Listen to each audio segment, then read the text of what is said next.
Hey YouTube, welcome back.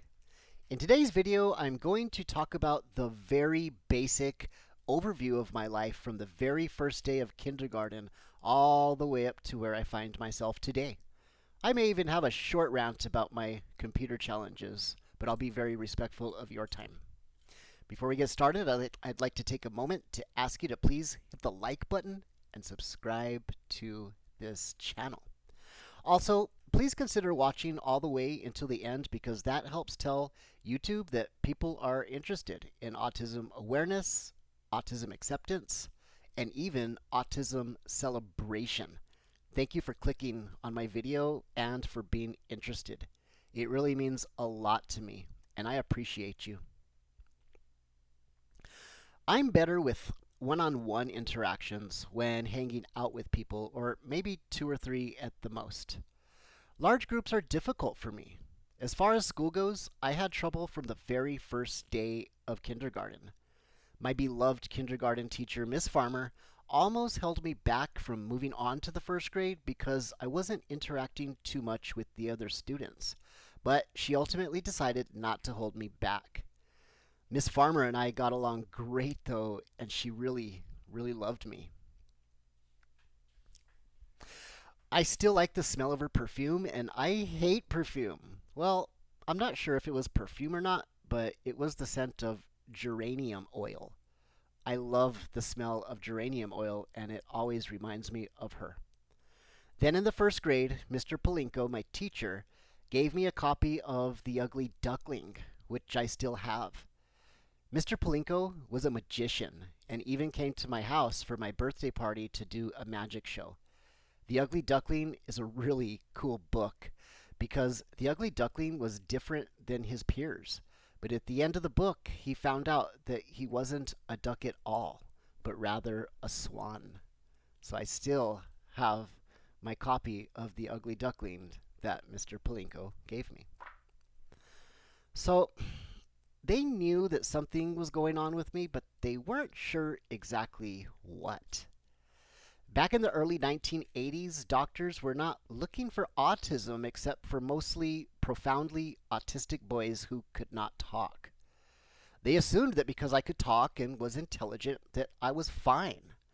I'm also very good at masking my autism around others, so I'm working on unmasking because I still mask it a lot. Science has come a long way since then, but it's still in its infancy right now. And right now, scientists know just about enough to be dangerous. They do save a lot of lives medically, though, and I've had several surgeries that saved me, so I'm very thankful for where we're at and in my time and place in world history. There's many cool inventions, too, and I do enjoy the creature comforts of this era. Many doctors are still absolutely ignorant when it comes to identifying autism, though. I switched schools multiple times due to school refusal, and I would miss the bus on purpose because the other kids were mean, awful, loud. The bus smelled like diesel fuel, and the others could absolutely not keep their hands to themselves. And I don't like to be touched unexpectedly. I'm okay with hugging as long as I know and I can see you coming in for the hug. I have to say that my mom did everything under the sun that was humanly possible to help me with these issues. She switched my schools, which meant she had to drive me pretty far every day, and she sent me to many different counselors amongst many other things. My mom took me to all the right places, but they ended up failing to recognize the gravity of the problem. After the first half of ninth grade at public school, I came home for Christmas break and announced that I was never going back, and my mom knew that I meant business. It was serious. I ended up in a very small private Christian school, which worked out well for me. It had roughly 35 kids total from all grade levels. We were all mixed together, and we worked at our own pace, and I was able to graduate a semester early. I did go on to college, but ended up dropping out. Then I went back to college in my late 30s and early 40s, and I was able to earn a bachelor's degree, but again at my own pace. I like working at my own place, at my own pace. I've had a lot of jobs in my life, but they just haven't worked out, and I bounced from job to job to job and have huge gaps in my employment history. I was a dog kennel technician, that was cool. A janitor, that was cool. I took care of macaque monkeys at a medical research center, that was really cool. A landscaper, fast food cashier, retail associate. I drove a van for a printing company making deliveries, day laborer, newspaper delivery person, and I even had the privilege to take care of my grandmother when she got dementia so that she could remain in her home that my grandpa built for her. I enjoyed my grandmother a lot. She was a lot more than my grandma. We were friends. I also worked a lot with my grandpa, and he even taught me to drive a 1960s Ford tractor, amongst many other things in the family business. My grandpa and I were also best friends. God, I miss my grandparents so much, and I will always remember what they taught me. Okay, true story. Story time.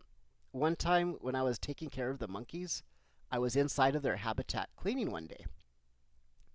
I had locked them in the outside area of their habitat.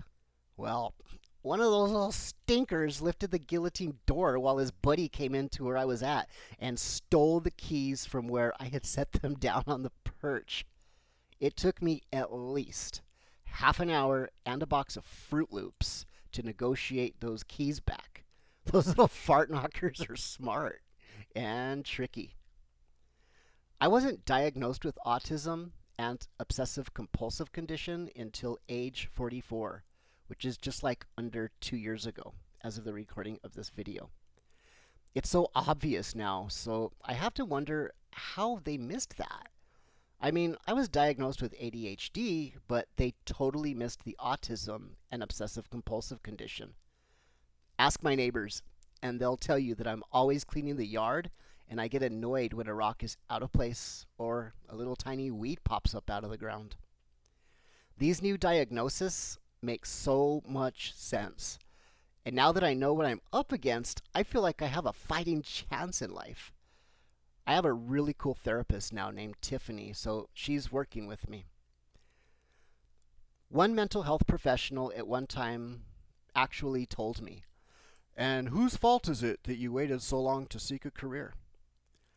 I very calmly explained to him that it's not a matter of anyone's fault, and even if it was, life happens. So it does no good to assign blame. The question is, what do we do now? I was shocked that he said that, and I think he knew that he had misspoken. Well, I've also stuck my foot in my mouth before plenty of times, so I would be a hypocrite if I didn't forgive him. I've found out in my life that when I don't forgive others, by the end of the day, I'm also needing forgiveness for something. I literally lost about 25 years, and now I'm preparing to get a job as I want to earn my own living. I struggle with employment as dealing with multiple personalities at one time is overwhelming. And if I don't know exactly what to do, I kind of get lost in understanding what my exact role is. I'm a very good employee, though, and very thoughtful. I used to be a janitor at a church and an office cleaner in several office buildings around the city where I live. I'm actually one of the few employees that did everything that I was supposed to do every day. My boss was shocked one time when he saw all of the vacuum tracks over every single spot, as most other employees just simply spot cleaned. I worked my butt off. I'm autistic, so I followed all of my written instructions down to the letter. I used to think that maybe they would hide an M&M or a paper clip behind the door or something just to test me. So I got everything. All this time later, I realized, nah, they didn't check. Other floors of the building were really only spot cleaned except for the bathrooms. Recently, there was a woman in a Wells Fargo building that died in her cubicle, and they didn't find her for days. So I guess they didn't even go in to empty her trash can every day. I'm not surprised, sadly. Rest in peace to that poor woman. The water rings in the toilets were awful on the other floors. Yuck. So, actually, obsessive compulsive condition can actually make me a better employee if I can only find the right healthy balance. Also, the future is a very scary place to me because I have an executive function challenge with figuring out puzzles. So, computers are difficult for me because there's too much going on and they always change with every update. Computers are in many ways like a puzzle, as the people who designed them don't seem to understand that everybody of all skill levels needs to use them. Well, I guess their brains don't work like mine, so they think that everybody is a computer whiz like them. Doing things my way just does not fit into the option boxes provided by computers. Many autistic people love computers, and computers have actually expanded the autism community because they're able to interact with each other and we can learn from each other and share our stories. So many autistic people love computers, but not me. Remember, if you've met one autistic person, you've met one autistic person. We're all different. When I look around, I don't see computers serving people. I see people serving computers, absolutely glued to their computer screens. They just seem to obey the computer and don't think outside of it. Then, by the time people get the computer to work, they're just happy that they figured it out. And they don't realize how many times they were manipulated on the way to figuring it out. I don't know why people put up with it. There's always, well, I hate to use the word always, but there's most of the time there's a delay when using computers, as 4 or 5 people are gathered around the computer trying to fix a glitch. It always seems to be something with stupid computers. I get a kick out of computer technicians as they often say, that's strange. I'm thinking to myself, what do you mean that's strange? This is the 4th time today you've had to come fix the damn thing. Your whole job revolves around computers glitching. What they should say is, well, it's a computer.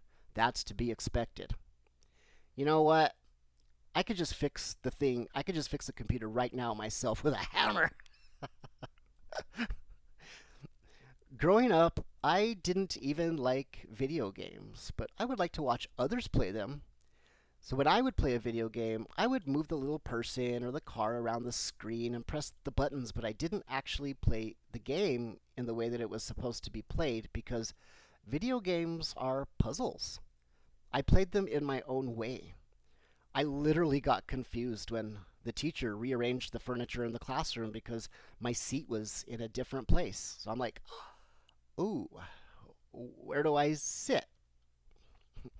I can do some things on a computer, but I seem to have plateaued, and the constantly changing formats are annoying to say the least.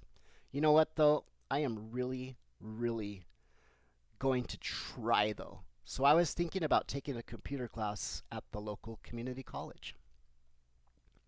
Also, anything that comes in a box that I have to put together myself is extremely difficult, and I panic trying to figure things out.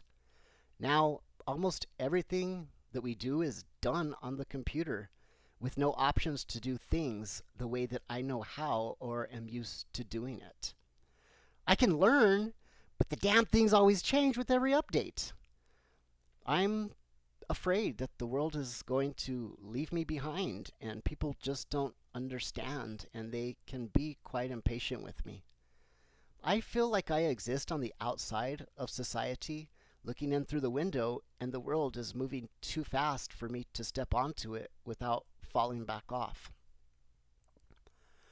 Many autistic people are either unemployed like me or grossly underemployed, which will probably be me too. I do still live at home, but I'm happy because I don't want to live alone anyways. I don't have a wife or children or even any siblings.